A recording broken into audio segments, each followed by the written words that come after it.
Chat. Enable chat.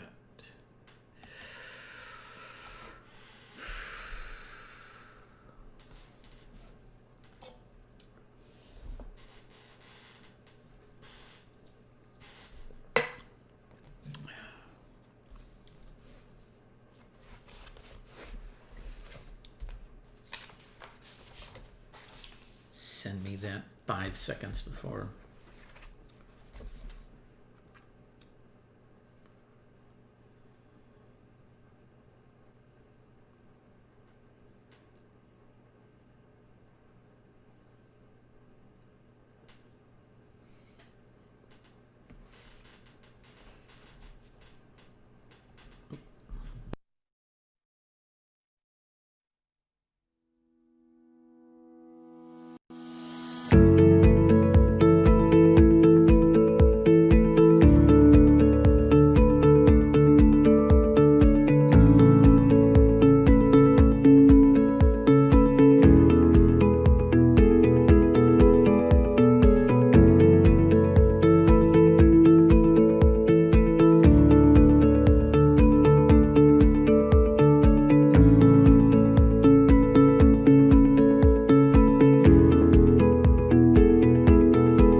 Okay, sorry about that. I think I thought I had put on the little intro thing, and I think instead it was still me just looking around, but I think we're getting better, and hopefully we're actually online now. Let's see. I'm going to ignore that and hope that this is working. I guess so. Let's pray together. Lord, on this last day of July in this year, as we count it, 2020 AD, we thank you that you again have chosen to work in history, and you have made the really decisive moves. And yet, Lord, you have also given us things to do that are part of salvation history that really do matter. Help us to be able to see those things in perspective. Help us to trust again that you've called us not to live for you, but with you, in your strength and your power, and therefore we can know your peace. Especially today, Lord, as we read about the cost that was to you. Help us to appreciate that message, that this is not about how worthy we are, this is how worth it we are to you, that we might be able to really let the Son of Man set us free, that we would be able to live lives of grateful response for your love that you've given us through Jesus Christ, in whose name we pray. Amen. Let's check and see if that's somebody out there. Let me know that we're online. Great. Thanks. Okay. We're on page 238. And again, this just finished last Friday. We just finished up with the Garden of Gethsemane. So this is the betrayal. A large crowd approached while he was still speaking. The man named Judas, one of the 12, was leading them. Judas also knew the place where Jesus had often gone there with his disciples. So Judas came there, accompanied by a cohort of soldiers, officers from the chief priests, Pharisees, teachers of the law, and elders of the people, all bearing torches and lanterns and swords and clubs. Just a note there are passages from Matthew, Mark, Luke, and John, all in that one paragraph. And isn't that wonderful that when you put them all together, look at all the details that it provides for us. The betrayer had given them a signal. He told them, "It's the one I kiss. Seize him and lead him safely away." Sometimes I think we forget that back then there's no wanted posters. There aren't any photos. You don't have a driver's license or how do people identify one another? Well, you have to have somebody who actually knows them and can identify them. So as he arrived, he approached Jesus to kiss him. "My friend," Jesus said to him, "why have you come?" "Greetings, Master," Judas said, and he kissed him. "Judas," Jesus said, "you betray the Son of Man with a kiss?"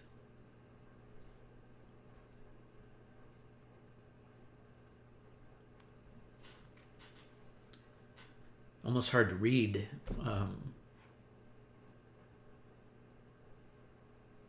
Sometimes when we read it, we just think of it again in terms of it's important history. Jesus knew Judas, and Judas knew Jesus. Jesus knew that Judas was going to do this, but for those people again who make that argument, Judas really wasn't such a bad guy. This is could have betrayed him in a lot of ways. What an awful way to do it. Jesus knew everything about what was to happen to him. He stepped forward and said to them, "What do you want?" "Jesus of Nazareth," they answered. Jesus replied, "I am." Judas, the man betraying him, was standing with them. When Jesus said, "I am," they drew back and fell to the ground. Notice that reference again, that name of God given to Moses. I am. You can almost hear the ground rumble. Oh, really? Yeah, why did they fall back? Here again is Jesus in his full authority. Part of that message again, the idea of Jesus Christ Superstar. I don't even know who it was who wrote that thing, but the idea in there is that Jesus got kind of caught up in this whole messianic thing, and he really wasn't sure, didn't really know who he was. No. Knew exactly who he was. Let me think. John provides us for it. Jesus knew everything that was about to happen to him. He's in charge of the situation. This is not happening to him. This is something that he is choosing. Again, he asked, "What do you want?" "Jesus of Nazareth," they said. "I told you, I am," Jesus said. "If you're after me, then let these others go away." He said this so the words he spoke might be fulfilled. "I lost none of those you gave me." Then they came and gruffly seized Jesus. When those who were standing around saw what was about to happen, they said to him, "Lord, should we strike them with the sword?" Simon Peter drew his sword and struck the high priest's servant, cutting off his right ear. The servant's name was Malchus. Now, one of the things that I loved in reading this again, and Johnston Cheney's putting all four of them together. Remember, Jesus has already warned them. Okay, look, the time is coming. Where this is going to get violent, and at a certain point, bring a sword. So they've brought a sword, and Peter, always the first. If anything worth doing is worth overdoing, he decides now's the time. Here we go. And I've sworn that I will. I will go down with him if necessary. And so Peter thinks he's doing the right thing, but Jesus said, "Enough of this." He touched the man's ear and healed him. Then he told Peter, "Put your sword back into its sheath. Everyone who uses a sword will die by the sword. Don't you understand that even now I could call to my Father, and he would send more than 12 legions of angels?" But then, how would the scriptures be fulfilled that say it must happen like this? Shall I not drink the cup the Father has given me? You know, just come from the garden. And Jesus has asked one last time. We talked about that last week. No. So he is going to go through with this. Sorry, I'm just going to check. Let's see. All right.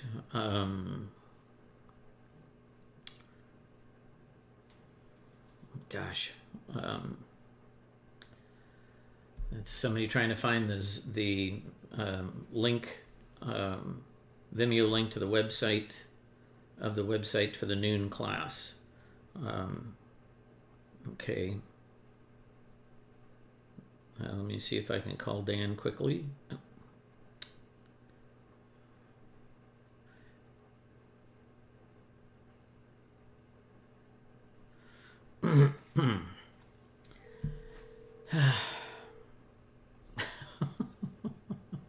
Marvelous technology, however.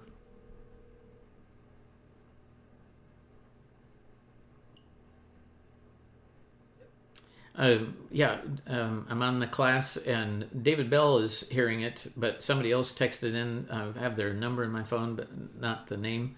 I think it may be Leanne, is not finding the link, the Vimeo link on the website to the class. If you just check that. I mean, I don't know how David Bell got there, so it may be just...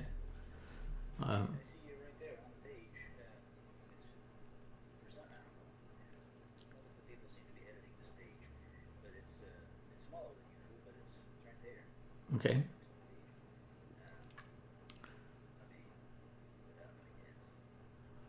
Okay. Maybe that will help.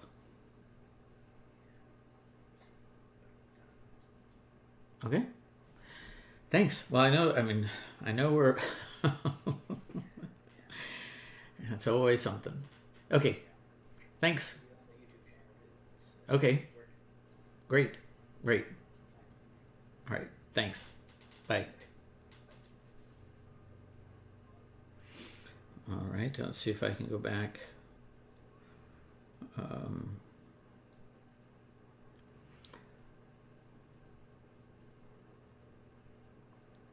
Check again. Or check the YouTube.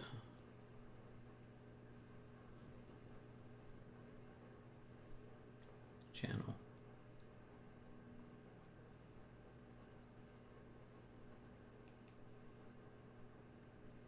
Or call Dan at the church. Okay.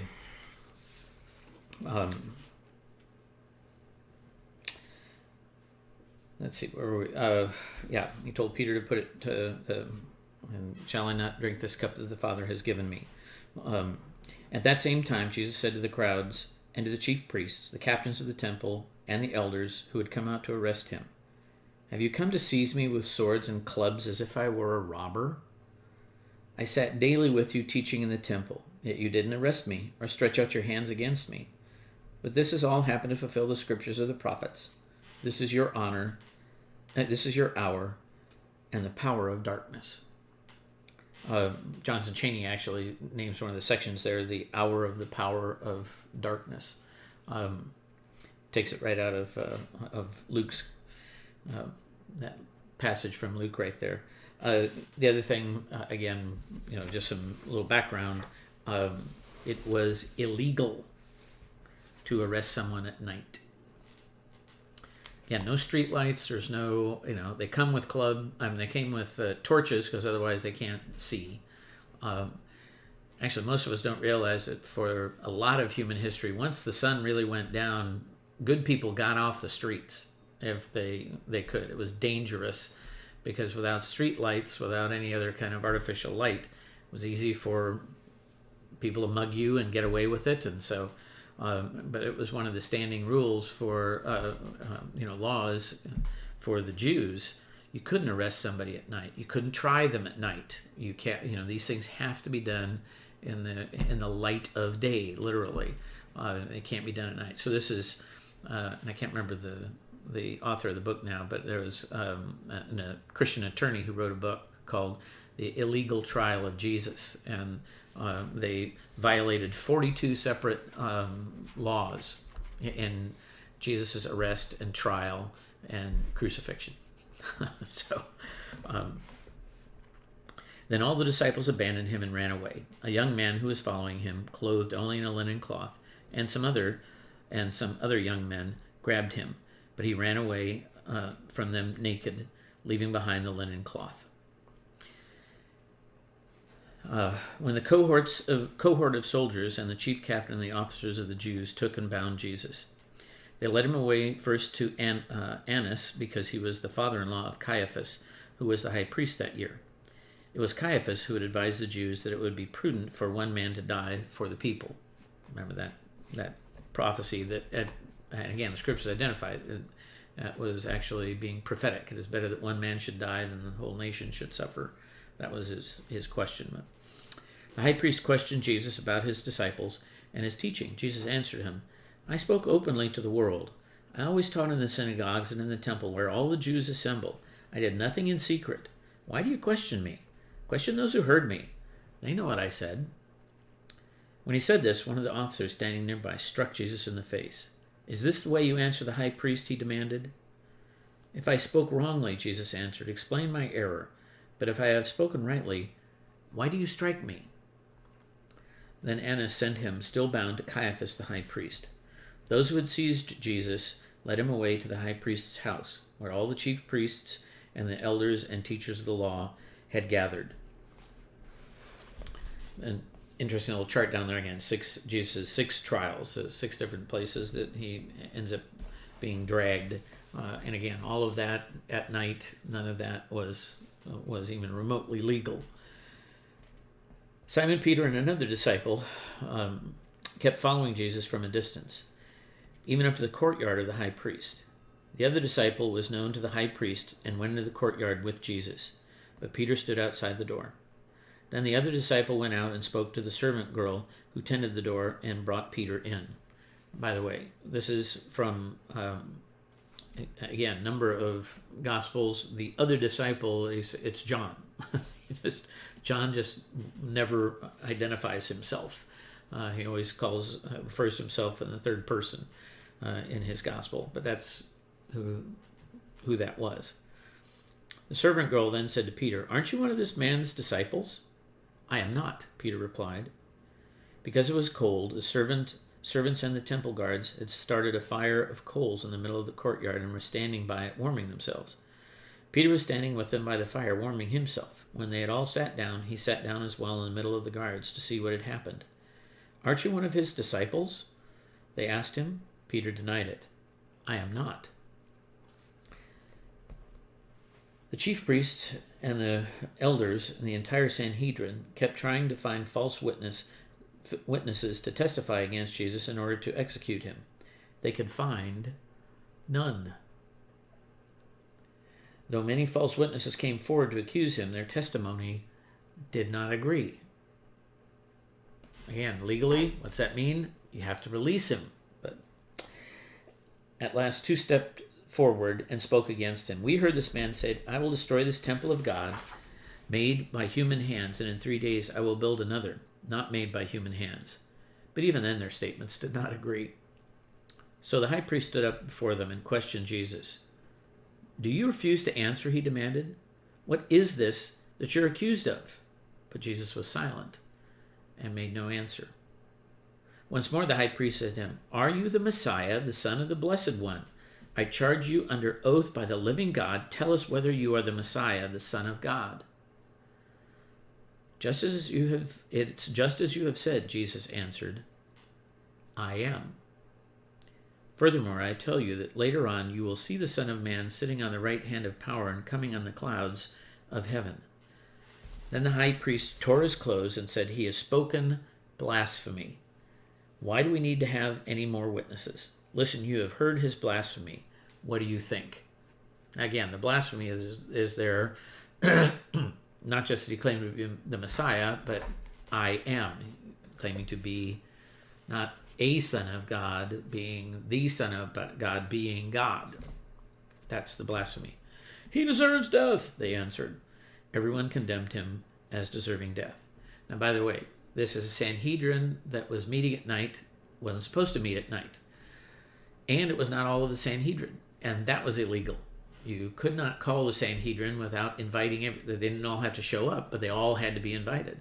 But there were ones like Nicodemus that were not informed of this. This was a kangaroo court. Some of them began to spit in his face and strike him with their fists. The men who were holding Jesus began to mock him. After they blindfolded him, they kept slapping his face and taunting him. Prophesy, they said. Prophesy to us, you Messiah. Who just struck you? And they said many insulting things to him. Meanwhile, Simon Peter was still sitting below out in the courtyard. One of the high priest's servant girls saw Peter warming himself. She looked intently at him where he sat in the light and said, "This man too was with Jesus of Nazareth." She went closer to him and said, "You too are with the Galilean." But Peter denied it in front of them all. "Woman, I don't know him," he said. "I don't know what you're talking about." Then he went out of the courtyard entry, and a rooster crowed. Now that's in parentheses because there's that long explanation. The probability of this clause was deleted in some early editions of Mark because it seemed inconsistent with Jesus' prediction. Combining the four accounts shows that it belongs in the record, forming an appropriate link to solve what has long been thought of as a puzzling discrepancy. Now again, this is one of those places where some scholars are really bothered by that. Again, when you know Johnston Cheney's background, he sort of lost his faith for a while because he was afraid that there were contradictions. And at the end of the day, again, these are all scholarly arguments. I don't have a problem, particularly one way or the other, from a scholarly standpoint, from a historical standpoint.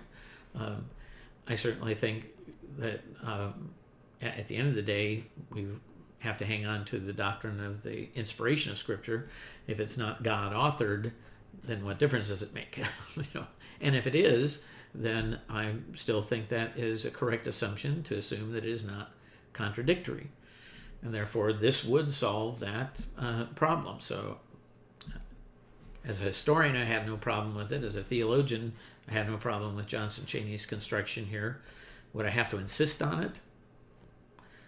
I don't think I would have to insist on it simply because there isn't any way to definitively prove one way or the other.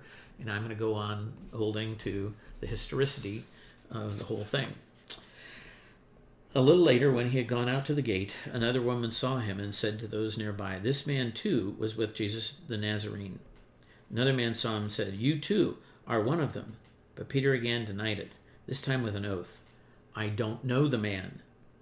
The servant girl saw him again. "This man is one of them," she said. She began saying to those nearby. Again, Peter denied it. About an hour later, another man spoke up and insisted, "Without a doubt, this man was with him because he too is a Galilean." Then one of the servants of the high priest, a relative of the man whose ear Peter had cut off, said, "Didn't I see you in the garden with him?" "That was my cousin. You lopped his ear off." The other standing there came close to Peter and said, "Certainly, you are also one of them. You're a Galilean. Your speech betrays you." But Peter denied it again and began to curse and swear. "I don't know this fellow you're talking about," he shouted. "I don't know what you're saying." While he was still speaking, a rooster crowed a second time, and the Lord turned and looked at Peter. Then Peter remembered what the Lord had told him. "Before the rooster crows, you will deny me 3 times. Before it crows the second time, you will deny me 3 times. Peter went out and wept uncontrollably with bitter tears.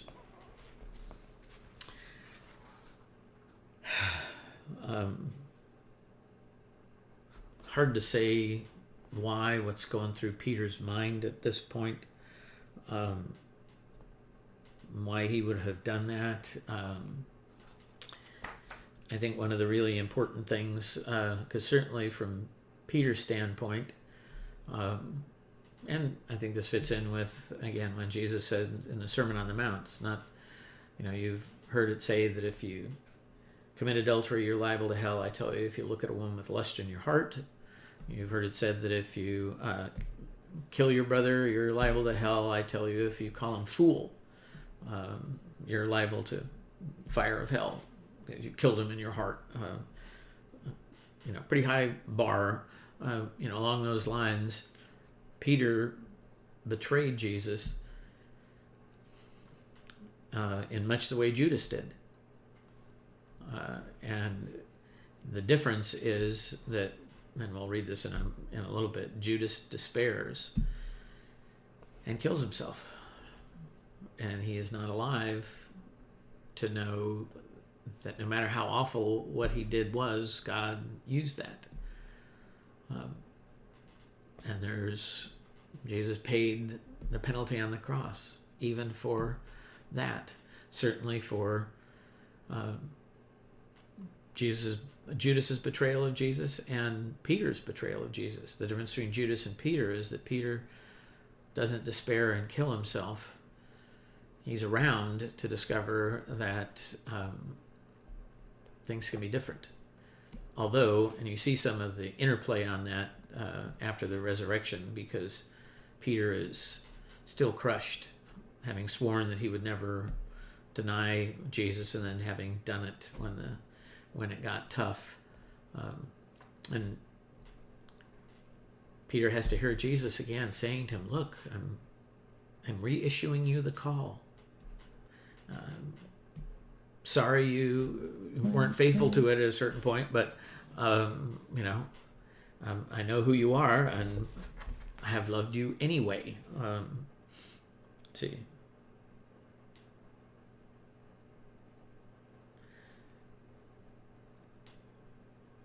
Okay.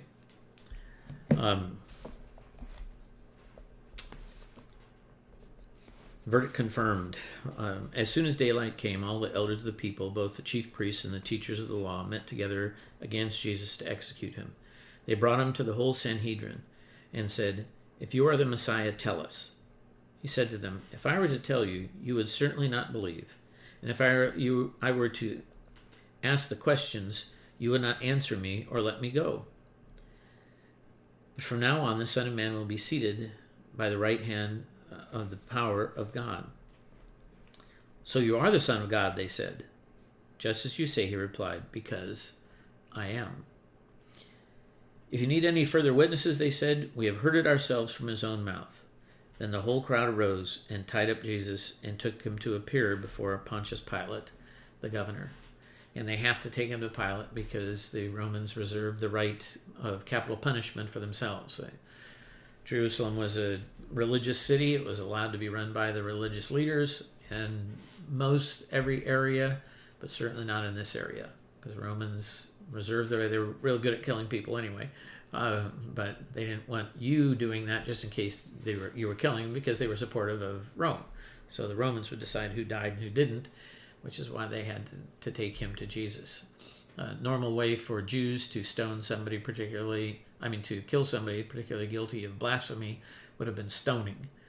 Crucifixion was a uniquely Roman way to kill somebody. When Judas, who had betrayed him, saw that Jesus was condemned, he was overcome with remorse. He returned the 30 pieces of silver to the chief priests and the elders and said to them, "I have sinned by betraying the blood of an innocent man." "What does that matter to us?" they replied. "Deal with it yourself." Judas threw down the pieces of silver in the temple, left, and went out and hung himself.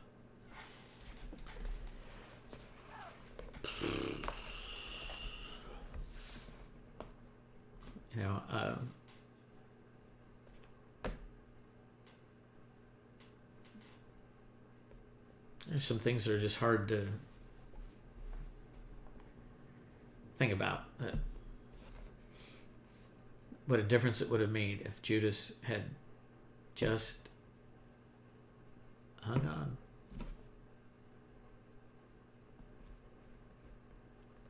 To hear the good news. Chief priest took the silver pieces and said, "It isn't legal to put this in the treasury since it's blood money." Yeah, now they're worried about legalities, right? Hypocrites. After discussing the matter, they used the money to buy the potter's field as a burying ground for foreigners. That is why even today it is called the field of blood. In this way the word of Jeremiah the prophet was fulfilled. And they took the 30 pieces of silver, the price at which he was valued by the sons of Israel, and used them to buy the potter's field, as the Lord directed me. Then the Jews led Jesus from Caiaphas to the Roman judgment hall, where Jesus stood before the governor. Because it was early, they did not go into the judgment hall. They didn't want to become defiled and unable to eat the Passover. So these are the really strict Pharisees, and they can't they can't let Pilate's shadow fall on their food. They can't go into a building that's occupied by the Gentile dogs, because then they would be defiled and they would not be able to celebrate the Passover. But they don't mind bringing Jesus to them to have him killed. So Pilate went out to them. Of what are you accusing this man, he asked. If he were not a criminal, they answered, we wouldn't have brought him to you. I think I know I've talked about this before, but if you don't know some of the background, Pilate is the Roman governor. Way back when after Herod the Great dies, he gives one of his sons the area of Jerusalem and Judea. He had 4 sons that he divided his kingdom that was under Roman rule, but was his kingdom, into 4 parts. And the son he gave Jerusalem and Judea to, which was really kind of the cherry of the bunch, was so terrible that he gets deposed really fairly early on. So there's a Roman governor who's been governing in Jerusalem, Judea, for quite a while. Pilate was the latest of them. He was a good buddy of a fellow by the name of Sejanus. Sejanus was the head of the Praetorian Guard. The Praetorian Guard was the guard that guarded Caesar. So Tiberius is a Caesar at this point. He's older. He's starting to, he's looking at who he's going to hand things over to, because he doesn't have a son of his own to hand things over to. So there's some question about this. Well, Sejanus, who absolutely was anti-Semite, he hated the Jews. But he also had decided that it was time to have a new way of picking a new Roman emperor, and that was going to be by killing the existing Roman emperor and replacing him with the head of the Praetorian Guard, who happened to be Sejanus. His plot gets found out, and Tiberius, because Tiberius actually liked him well enough, allowed him to kill himself. But before Sejanus died, he had worked it out for Pilate, his buddy, who was also anti-Semite, to actually go over to be governor, so that he could really, from the inside, really stick it to the Jews. And so when Pilate first gets there, he does a lot of things that are very irritating to the Jews. They are not friendly with him at all. Once Sejanus has been discovered to have been plotting against the life of the emperor, and Tiberius has disposed of him, obviously anybody that's Sejanus's buddy is going to come under suspicion. And here Pilate hanging out there with no support back home in a pretty precarious position, because again, what do the Romans want? Keep the peace, pay the tribute. Now Pilate, who was willing to not always have the peace kept theirs, and he could blame it on the Jews and really stick it to them more because he had Sejanus's backing, now he doesn't have that, and he has to be very concerned about an uprising. But up to this point, Pilate and the rulers of Jerusalem, the city leaders, were not friends, not by a long stretch. And so that's playing in the background for Pilate. Take him and judge him according to your law, Pilate replied. We aren't permitted to execute anyone, the Jews responded. In this way they were fulfilling what Jesus said about the kind of death he would suffer.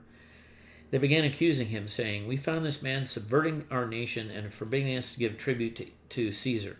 He says he's the Messiah, a king. The chief priests and elders continued making many accusations against Jesus, but he did not reply. "Do you refuse to answer?" Pilate said. "Don't you hear how many accusations they're charging you with?" Jesus remained silent, not answering a single charge. The governor was astonished. Pilate then went back to the judgment hall and called Jesus. "Are you the king of the Jews?" he asked him. Jesus replied, "It's just as you say. Are you asking this on your own, or did others tell you this about me?" "Am I a Jew?" Pilate answered. "Your own nation and the chief priests handed you over to me. What have you done?" Jesus said, "My kingdom is not of this world. If my kingdom were of this world, my servants would fight to keep me from being handed over to the Jews. But at present, my kingdom is not from here." "Then you really are a king?" Pilate said. Jesus answered, "It's just as you say. I am a king. I was born for this, and for this I came into the world, so I might testify to the truth. Everyone who belongs to the truth hears my voice." "What's the truth?" Pilate asked. That's one of those really interesting passages that, particularly in the 20th century, with all of the question, well, what is truth? Everything's relative, blah, blah, blah. Postmodernism, there is no absolute truth, and that's the absolute truth. Not really new, is it? Here's Pilate. What's true? How do you know what's true? After saying this, Pilate went out to the Jews and said to the chief priests and the crowds, "I find this man guilty of nothing." But they strongly insist. "He's stirring up the people. He's teaching them throughout Judea, starting from Galilee and reaching even to this place." When Pilate heard this, he asked whether the man was a Galilean. On learning that he was from the jurisdiction of Herod, that's Herod the Tetrarch, that was one of Herod the Great's 4 sons, the one who beheaded John the Baptist. From the jurisdiction of Herod, he sent him to Herod, who happened to be in Jerusalem at the time. When Herod saw Jesus, he was quite pleased. For a long time he'd wanted to see him, since he heard many reports about him and hoped to see him perform some miracle. He probed him with many questions, but Jesus didn't answer them, even though the priests and the teachers of the law stood there viciously accusing him. After Herod and his soldiers had ridiculed and mocked him, they clothed him in a gaudy robe, purple robe, and sent him back to Pilate. Purple is the color of royalty. Just happens to be a purple shirt. And Herod and his soldiers, after Herod and his soldiers had mocked him, ridiculed and mocked him, they clothed him in a gaudy robe and sent him back to Pilate. From that day on, Pilate and Herod became friends. Before this, they did not get along. They both had faced Jesus, and neither of them knew what to do with him. They knew there wasn't anything bad about him, but they couldn't ignore what the chief priests wanted. Then Pilate called together the chief priests and the rulers of the people and said to them, "You brought me this man." Oh, by the way, even if Herod had found him guilty,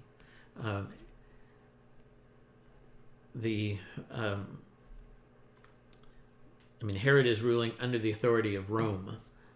Herod could have had him executed if Herod had decided to find him guilty, but it wouldn't have been by crucifixion. Then it would have been by stoning, and that's not the way the prophecy went. And Pilate called together the chief priests and the rulers of the people and said, "You brought this man to me on the charge of stirring up subversion. Yet on examining him, I found no substance to your accusations. Neither did Herod, because he sent him back to us. You can see he's done nothing deserving death. Now you have a custom directing me to release one man to you at Passover. So I'll punish him and then release him. At the feast, the governor's custom was to release one prisoner to the people, whomever they chose. At that time, a notable prisoner named Barabbas was being held along with a few fellow insurgents. He was a robber who had been thrown into prison for an insurrection in the city and for murder. When the crowds had gathered and noisily asked Pilate to act on the custom, he answered, "Whom do you want me to release to you, Barabbas or Jesus, who is called Messiah?" He knew the chief priest had handed Jesus over to him because of envy.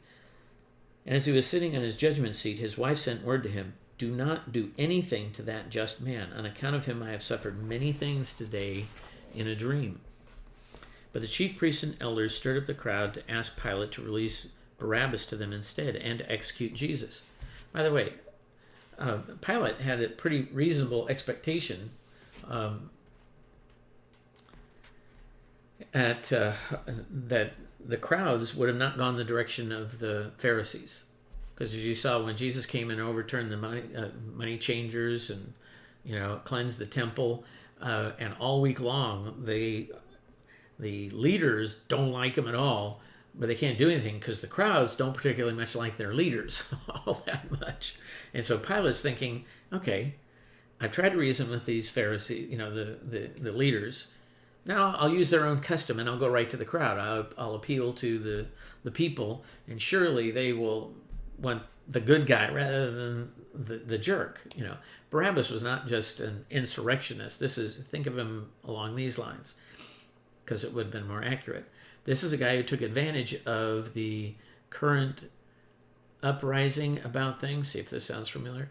And in these demonstrations that turned violent into riots, he took the opportunity to steal and kill somebody. No reason for the crowds to like Barabbas. And so Pilate had a reasonable shot at this. He thought, okay, tried to schlep him off to Herod. That didn't work. Boomerang right back to me. Well, hey, I'll bypass him. I'll go right to the crowds. But the chief priests and elders stirred up the crowds to ask Pilate to release Barabbas to them instead and to execute Jesus. Which of these two do you want me to release to you? The governor said. Do you want me to release to you the king of the Jews? They replied, Barabbas. They all shouted together, not this man. Get rid of him and give us Barabbas. Now this is the same crowd that had hailed him as king on Palm Sunday, had rejoiced at his cleansing the temple, had loved his teachings and the miracles that they had witnessed and the healings. They replied, Barabbas. They all shouted together, not this man. Get rid of him and give us Barabbas. Because Pilate wanted to release Jesus, he said to them once more, then what should I do with this Jesus who is called Messiah, whom you call King of the Jews? Again they shouted, let him be crucified. They continued crying, crucify him, crucify him. Now, this is a Jewish crowd for whom capital punishment was an accepted understanding of the law. There were things that were worthy of capital punishment, but it was stoning. Jewish tradition from the Old Testament, from the prophecies. Hanging a man on a tree and killing him that way. That was forbidden to them. That cursed is any man, not only who is hanged that way, but the ones that did that, and they don't care. For the third time, Pilate said to them, why? What evil has he done? I don't find that he's done anything deserving death, so after punishing him, I'll release him. So Pilate's holding out even one last hope. He's still not going to listen to them. Look, I'm going to go ahead and scourge him. That scourging was 39 lashes with the whip. And again, that whip would have had bits of sharp rock and glass and other things woven into the whip. So they strip you, they're beating you while you're naked, and each time the whip goes around, the ends come around and slap in and they dig in, and then the Roman soldier who was in charge of scourging always had to be this really strong, beefy guy, because once you do that, it takes an enormous amount of strength to pull that thing, and then it just tears all the flesh, which is why, again, really most people didn't survive 39 lashes. It was brutal. And, Pilate's going, good grief. I mean, come on. I'm not going to treat him nicely. Here, look, I'll do this, but he doesn't deserve to die. Pilate took Jesus and flogged him. The soldiers took thorns and wove them into a crown and placed them on his head, and they put a purple garment on him and said, Hail, King of the Jews, and kept punching him with their fists. Pilate then came out again and said to them, Look, I'm bringing him out to you so that you'll know that I find him not guilty. Look, I didn't treat him nicely. Look, he's, whatever you think he's done, I'm sure he's paid the price for it, but I don't find anything in him guilty of the penalty of death. Jesus came out wearing the thorn of crowns and the purple garment. "Look at the man," Pilate said to them. When the chief priests and the officers saw him, they shouted, "Crucify, crucify." "You take him and crucify him yourself," Pilate said. "I find him not guilty." "We have a law," the Jews said, "and by our law he ought to die because he claimed to be the Son of God." When Pilate heard this claim, he grew even more afraid. He returned to the judgment hall and said to Jesus, "Where do you come from?" Jesus gave no answer. "You refuse to talk to me?" Pilate said. "Don't you know I have the authority to crucify you or to release you?" Jesus answered, "You would have no authority at all over me unless it had been given to you from above. Because of this, the one who handed me over to you is guilty of the greater sin." These words prompted Pilate to continue seeking ways to release him, but the Jews shouted, "If you release this man, you are no friend of Caesar's." Hear the background? Remember, we'll go and tell him, you are not a friend of Caesar's. Anyone claiming to be king is speaking against Caesar. Hearing this, Pilate brought Jesus outside.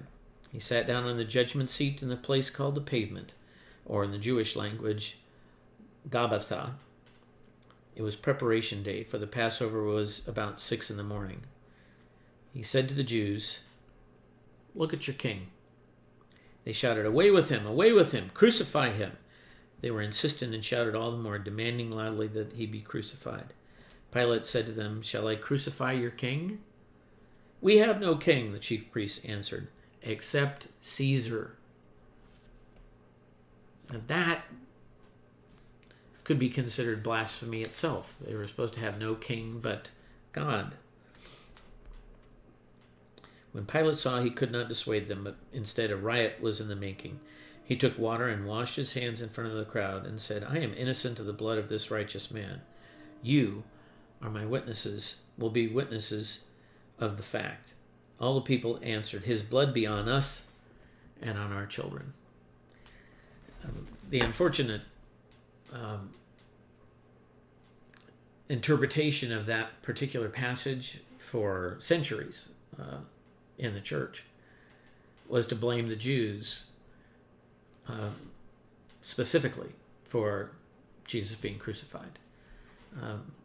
But the fact is, we all participated in this. This is not just the Jews, but this, in particular, this verse, that his blood be on us and our children. And so Jews throughout church history have been persecuted by Christians and saying, well, this is, you asked for this. You murdered the Messiah. You are the ones who murdered the Messiah. The human race is guilty of this, not just the Jews. But unfortunately, and again, I don't think that was not the intent of the author. It was, simply that in fact that's what they had said. They're trying to convince Pilate, fine, you don't want to be guilty of this? It's on us. It's on us and our children. Their voices and those of the chief priests went out. So Pilate, wanting to satisfy the crowd, ordered that they should get what they demand. He released Barabbas to them, the man they asked for, who had been thrown in prison for insurrection and murder. But he gave in to their demands about Jesus and handed him over to be crucified. Then the governor's soldiers took Jesus and led him away to the court called the Praetorium. There they gathered the whole company of soldiers around him. They stripped him, then again clothed him in purple and put on a crimson cloak. By the way, probably because at this point he's bled so much into this, it's just a mess. And they're going to take him through the streets, and they don't want him looking like that, so they're going to redress him.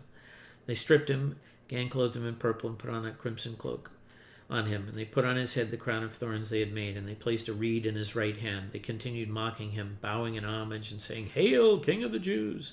They spat on him and took the reed from him and kept beating him on his head.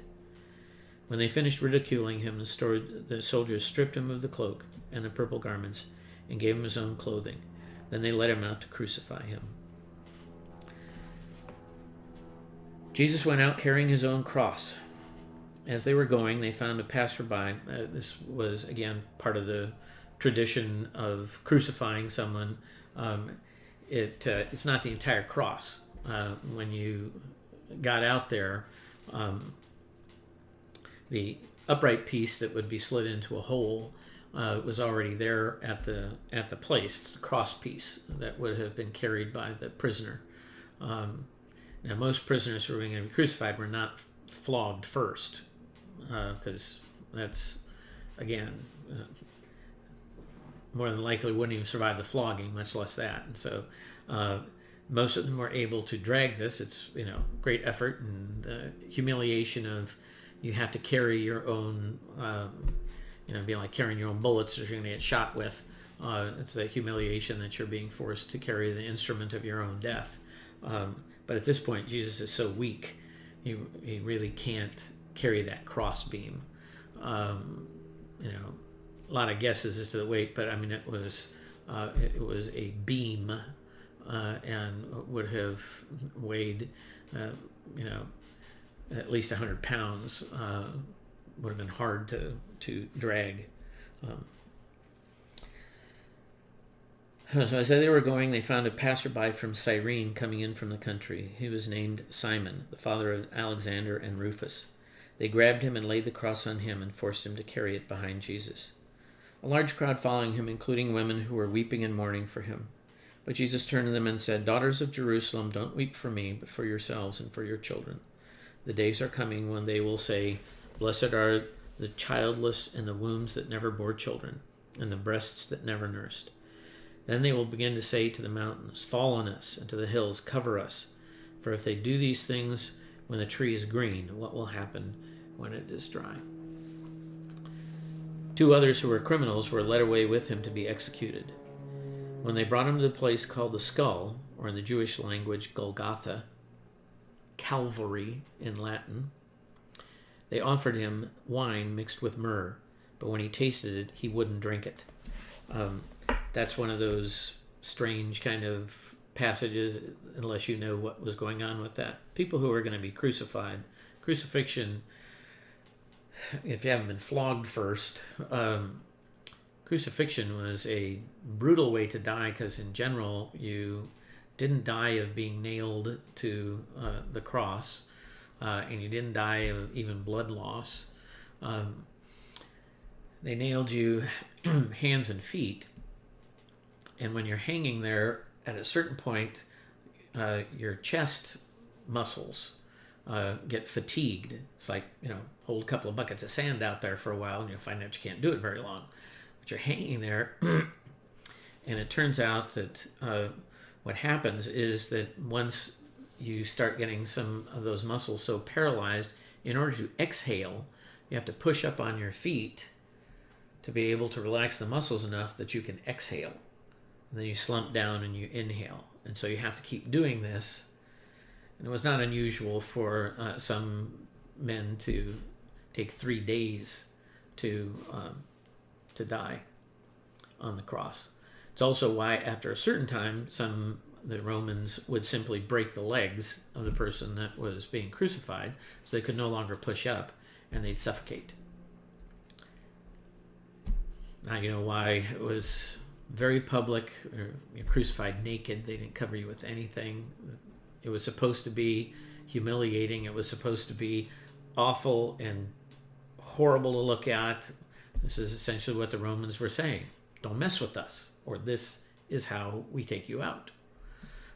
So it was awful, awful, awful, all the way around. I lost track of where I was. Let's see. Oh, the drink that they were offering to him, wine mixed with myrrh. And again, this is the myrrh is the same stuff, gold, frankincense, and myrrh, which used in barrels. Very strong. but mixed with wine, it was a sedative. So these guys would be in agony, and sometimes when you first put them up there, they're just moaning. I mean, you just get sick of listening to it if you're one of the guards that has to stay there until the prisoner has died from the crucifixion. And so they would give them something to, cut some of the experience. So it kind of groggy up there, and they didn't moan quite as much and didn't, agonize and all the rest of that. So they're offering that to Jesus. And this is one of those things where Jesus refuses that and says, no, I'm going to drink of this cup. I am going to walk the full walk. I'm not going to take anything to dull the experience. But when he tasted it, he wouldn't drink. There at 9 o'clock, they crucified him. Father, forgive them, Jesus said, because they do not know what they are doing. Along with him, they crucified the criminals, 2 robbers, one on each side, and Jesus in the middle. And the scripture was fulfilled, which says, and he was murdered numbered with transgressors. Pilate also wrote an inscription, which they placed on the cross above his head. The accusation said, "This is Jesus of Nazareth, King of the Jews." Many Jews read the inscription. It was written in the Jewish language, in Latin and in Greek, since the place was where Jesus was crucified was near the city. So the chief priests of the Jews said to him, "Don't write the King of the Jews, but rather he said, 'I am the King of the Jews.'" Pilate answered, "What I have written, I have written." Pilate's still not happy about any of this, and he's kind of had all he's going to take out of the Jews. When the soldiers had crucified Jesus, they took his clothes and divided them into 4 equal parts, and rolled dice to see who would get each part. They left out the undergarment, which was of one piece, woven from top to bottom. "Let's not tear it," they said, "but roll for it, to see who will get it." So the scripture was fulfilled that said, "They divided my garments among themselves, and for my clothing they rolled the dice." This, therefore, is what the soldiers did when they sat down to keep guard over him. Meanwhile, the people stood watching. Those who passed by kept jeering at him, wagging their heads and saying, "Aha, you who would destroy the temple and build it in 3 days, save yourself. If you're the Son of God, come down from the cross." In the same way, the chief priests, the teachers of the law, and the elders mocked him. "He saved others," they said, "but he can't save himself. Let him save himself if he's the Christ, the chosen one of God. If he's the King of Israel, let the Messiah come down now from the cross, that we may see and believe. He trusted in God. Let God deliver him now if he wants him, since he said, 'I am the Son of God.'" The soldiers also kept mocking him. They came to him, offering him sour wine, and said to him, "If you're the King of the Jews, save yourself." The robbers who had been crucified with him started to reproach him in the same manner, but one of the criminals continued to bitterly scorn him. "Aren't you the Messiah?" he said. "Then save yourself and us."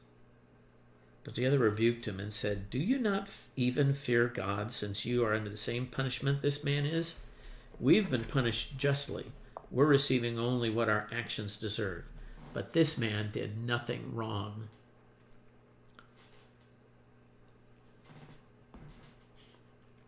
"Jesus," he said, remember me when you come into your kingdom." "I tell you the truth," Jesus answered, "today you will be with me in paradise." It was about noon. Standing by the cross of Jesus were his mother and his mother's sister, as well as Mary, the wife of Clopas, and Mary Magdalene. When Jesus saw his mother and the disciple whom he loved standing nearby, and John won't refer to himself as John, he said to his mother, "Woman, here is your son." And he said to the disciple, "Here is your mother." From that moment on, this disciple took her into his home. And that is, Jesus was the oldest son. It's his responsibility to care for his mother once his father had died. And now Jesus is handing that responsibility over to the Apostle John. And tradition is that John did take care of Mary all the rest of her life. Interesting thing here. This is another one of those, and I'll finish with that because we're almost done. And yeah, this is the tough part of the gospel. at least to me, even reading it.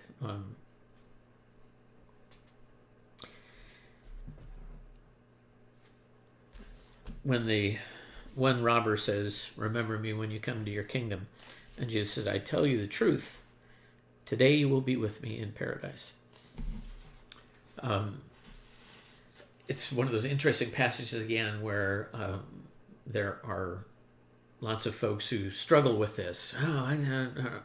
Well, Jesus wasn't in paradise after. If he descended into hell, blah, blah, blah, blah, blah. It makes me laugh sometimes. This, good grief. Do you not understand the nature of language? It is the nature of language that the intent of language is to communicate meaning, not to be a mathematical equation. Words do not have absolutely precise meanings all the time. That doesn't mean that we can't use them to convey meaning. Context is king. Here's this man saying to Jesus, "Remember me when you come into your kingdom." And Jesus saying to him, "Don't worry. Today, you will be with me in paradise." Now, a lot of people ask, well, when is that going to... Okay, whether you take soul sleep, I was talking about that on Wednesday with first and second Thessalonians, and when you die, you sleep until Judgment Day, and then you suddenly wake up. Well, you have no sense of a passage of time if that's true. There's other scriptures that you could argue that when you die, Jesus comes and brings us to himself, that where I am, you may be also. That so when you die, you, as he said, if you live and believe in me, you will never die. Your body will die, but you go from being with me here to being with me there. Either way, what's Jesus trying to... Is this really a time for him to say, good choice. Now, it's going to be a few days. You're going to be in hell. I'll meet you there. I mean, come on. What do we expect Jesus to say to this man that is going to communicate to him? To him who, as we read in, so many times, it's the one who asks for forgiveness, not the one who wants to claim that they have some right.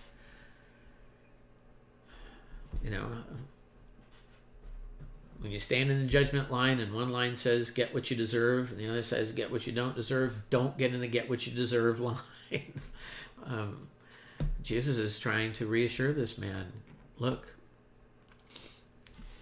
this day, right now,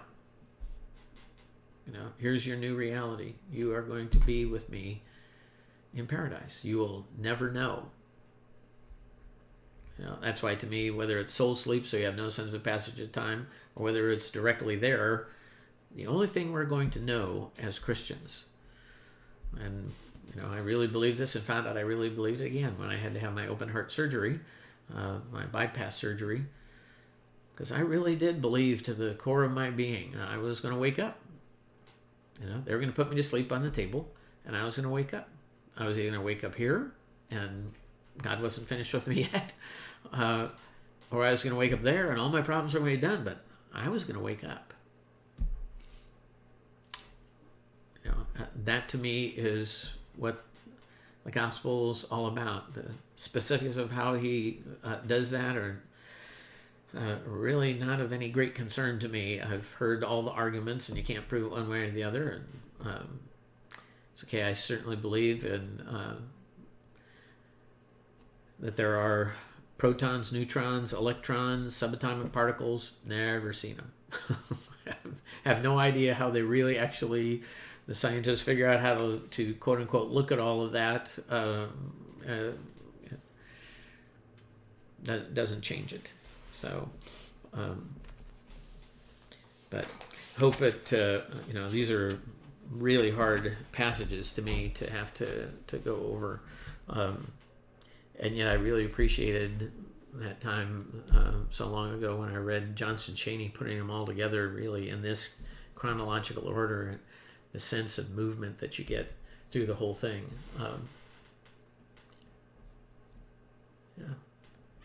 It's,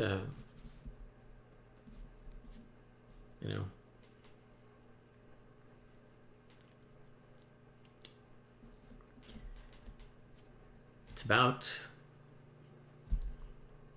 the goodness of God. And the goodness of God enters into a sin-sick and sorrow-filled world and transforms it, doesn't deny it. There's nothing nice about any of this, but it is very, very good.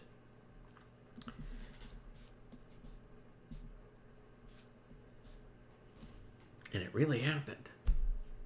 That's what's so great about it. This is, in that respect, the greatest life. It is the greatest story. And it's just the beginning of what he has in store for us. So anyway, let's close in prayer.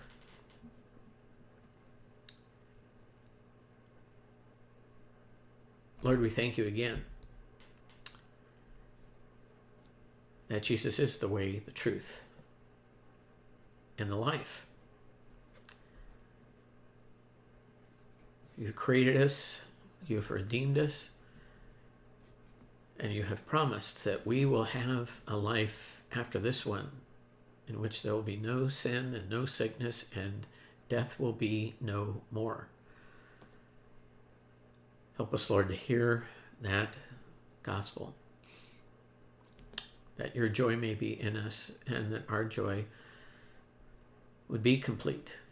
Your joy would be complete in us having that assurance and sharing this good news. Be with us now, Lord, in what the media wants to convince us is the most uncertain of all times, which is ridiculous. It's not the most uncertain of all times. The times have always been kind of uncertain. We thank you for the one thing that we can be certain of, and that is the love that you have given to us through Jesus.